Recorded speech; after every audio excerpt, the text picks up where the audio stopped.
nuwe lesie. Ons is by les 12 vir hierdie kwartaal en die tema of die titel van die les is Almal sal buig. Die kragteks kom uit Filippense 2 vers 9 tot 7 en dit sê, daarom het God hom ook baie verhef en hom die naam gegee wat bo elke naam is, sodat elke knie voor die naam van Jesus Christus sal buig. Die kragpunt sê ons aanbid God wat Satan verslaan het en die sonde vir ewig sal beëindig. Verlede week het ons 'n bietjie ondersoek ingestel na hoe die lewe sal wees gedurende die tyd van die millennium, nadat Jesus weer gekom het. Hierdie week sal ons leer wat sal gebeur as die millennium tot 'n einde kom. Gedurende die millennium sal Satan en sy engele 1000 jaar lank alleen op die aarde wees. Die Bybel noem dit die bodemlose put. Dit beteken dat Satan gedurende die millennium niemand sal hê om te mislei nie. Hulle sal 1000 jaar lank spandeer om te dink aan die gevolge van hulle opstand in die hemel. Hulle sal 1000 jaar hê om hul ewige lot en die heilsplan te bedink wat God so genadiglik voorsien het. Aan die einde van die millennium sal die heilige stad, die nuwe Jerusalem, uit die hemel neerdal. Naarmate die nuwe Jerusalem die aarde sal nader, sal Jesus almal wat gedurende die millennium op die aarde dood was, tot die lewe roep. As hulle na Jesus kyk, sal hulle besef dat hulle voor die koning van die konings staan. Bo die troon van God sal almal die belangrikste tonele van die heilsplan sien. Begin van die val van Adam en Eva, die tonele van Jesus se lewe, bediening en selfopofferende dood aan die kruis, ter redding van die verlore mensdom. Satan en sy agente sal die slegte gang van hulle optrede erken en die rol wat hulle gespeel het om die werk van God te staan sien. Die hele heelal erken God se geregtigheid en regverdigheid in die oordeel. Satan en die groot menigte van sy volgelings sal voor God se regterstoel veroordeel staan. Hulle sal skuldig wees aan hoogverraad teen God se regering. Niemand sal hulle verdedig nie. Dit sal sonder verskoning wees.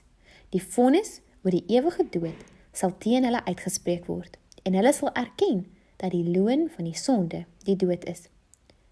Hulle sal ooggetuies wees van Jesus se kroning en sal met wonder die hemelse atmosfeer van harmonie en volmaakte geluk erken wat in God se teenwoordigheid bestaan, waar die gereddes hom loof. As hulle God se oppermagtigheid erken, sal hulle neerbuig en hom aanbid. Hoe ver het Lucifer geval? Wie eens die hoogste engel was en in die teenwoordigheid van die Vader kon wees, sal die laaste stryd teen hom aanhets. Die menigte mense uit elke nasie wat God verwerp het, sal Satan as hulle bevelvoerder volg.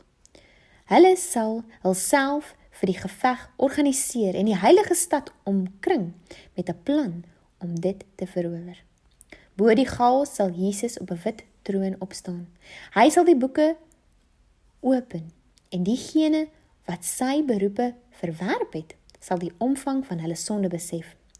Toe sien ek 'n groot wit troon en hom wat daarop sit, van wie die aarde en die hemel weggevlug het. En daar is geen plek vir hulle gevind nie. En ek het die dooies, klein en groot, voor God sien staan en die boeke word oopgemaak. En 'n ander boek is geopen, die boek van die lewe. En die dooies is geoordeel volgens hulle werke en volgens wat in die boek geskryf is. God se karakter sal ten volle aan die wêreld gewys word. Die goddelose sal te laat sien dat hulle die verkeerde weg en die verkeerde koning gekies het.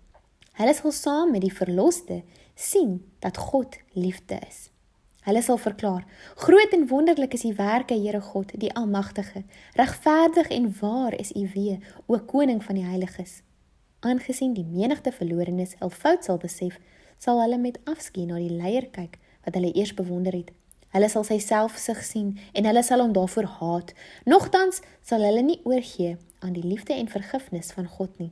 Hulle sal vorentoe beweeg om die heilige stad van God in te neem. Wanneer hulle die heilige stad sal omring, sal daar vuur uit die hemel neerdal en hulle vernietig. Nadat die heelal van sonde en sondaars gereinig is, sal almal neerbuig om Jesus te aanbid. Die hele heelal sal verklaar dat hy die koning van konings is en die naam van Jesus sal maak dat elke knie buig, wat in die hemel is en die wat op aarde is en die wat onder die aarde is en elke tong sal bely dat Jesus Christus die Here tot eer is van God die Vader. Sonde sal nooit weer in die heelal kom nie. Die stryd tussen Satan se regering en God se regering sal vir ewig verby wees. Daar sal geen vloek meer wees nie, geen dood of droefheid of gehuil nie. Daar sal geen pyn meer wees nie, want die vorige dinge het verbygegaan. Die verlostes sal saam met hulle Skepper na alles kyk en sien dat dit goed is. Net soos in die eerste skepping van die wêreld. Die hele heelal sal in vrede wees en sal verklaar: God is liefde.